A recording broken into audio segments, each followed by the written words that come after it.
my loves, and welcome back to the Horus Heresy, episode 3, I believe we're on now, and indeed on book 4. This is an interesting point in the series, because this is where it branches out. This is where you've got everything established. The situation in the universe is pretty much established now. You've got Horus's rebellion. It has been declared. The Imperium is in a state of absolute shock and attempting to respond to it. This is where the series fractures, basically, and you have multiple different story arcs depending on which legion and which area of the universe you want to explore.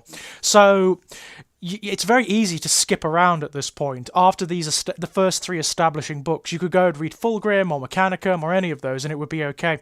The next book, chronologically, in terms of publication, is The Last Flight of the Eisenstein, which switches focus quite dramatically, actually, from the Sons of Horus to the Death Guard.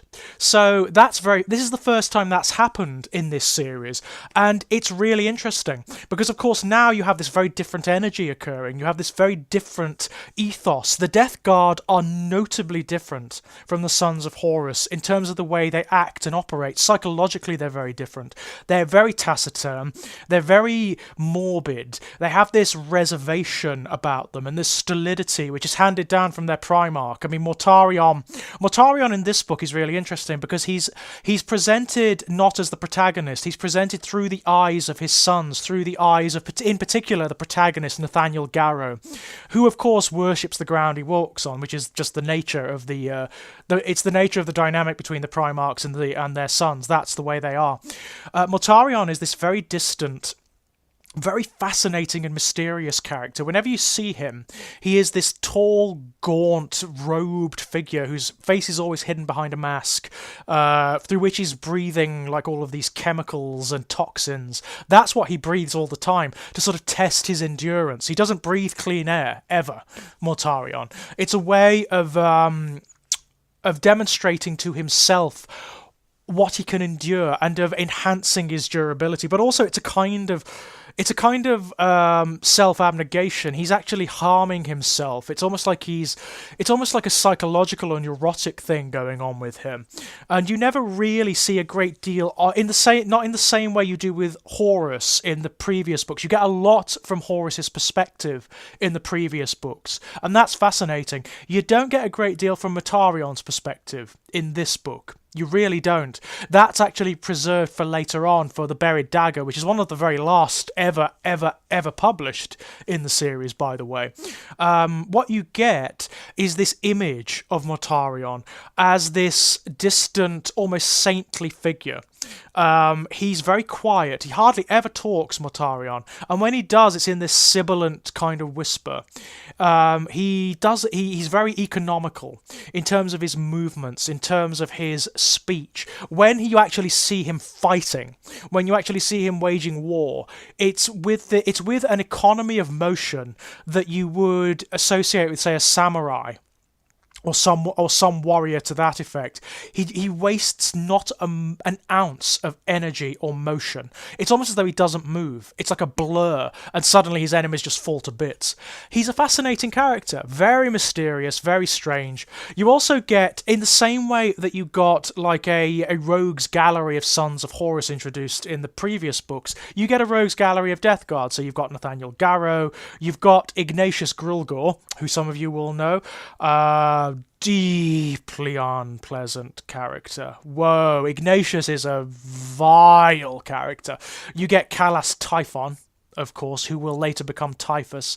Again, Typhon is he's the equivalent of Abaddon in this book, very close to the Primarch, the one who has the Primarch's ear. But also Typhon he's more like Erebus in the sense that he knows what's going on. He's been planning this for centuries. Actually, it may be that he's been planning this even before the Death Guard got off of Barbarus, because he is actually the bastard son of a human female and one of the alien overlords of Barbarus. He should never have been a space marine, I can tell you. He's got some real issues as Typhon. But he's manipulating both Mortarion and the entire Death Guard towards their ultimate destiny. He's the one that's guiding them. He's the one that knows what's happening. And he's actually in council with Erebus. Him and Erebus are kind of... They're cut from the same cloth. They're of the same accord. And they know what they're doing. They have every comprehension of what they're doing and what is going to happen, and that's fascinating too.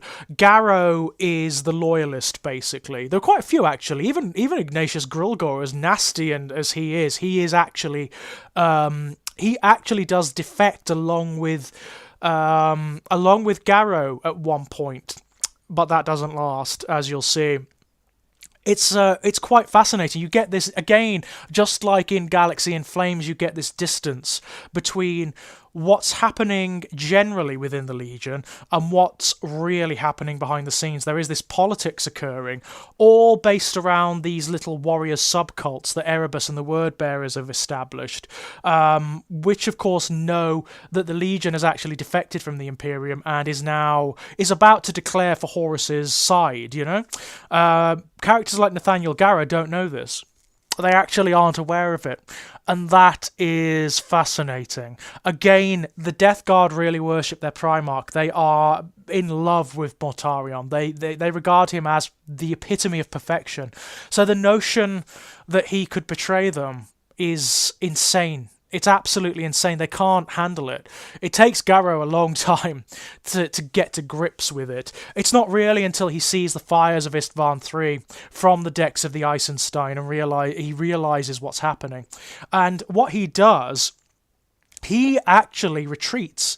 He hasn't got any choice. He takes the Eisenstein for himself, and him and all of the Death Guard still aboard retreat from Istvan, and they attempt to cut through the warp to try and warn the rest of the Imperium of what's going on. It doesn't necessarily work, though.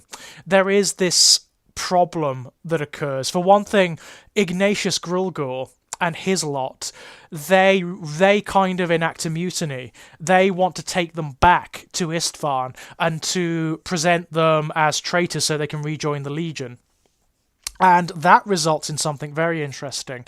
For the first time in this series, you get to see some of the real effects of chaos. You start to see the real weirdness of chaos, which of course, this being the Death Guard, is the influence of Nurgle. What happens is Ignatius and his Death Guard are consumed by the Life Eater virus. It's unleashed in one of the decks of the Eisenstein, and it consumes them. But as it's consuming them, Nurgle starts to pay attention.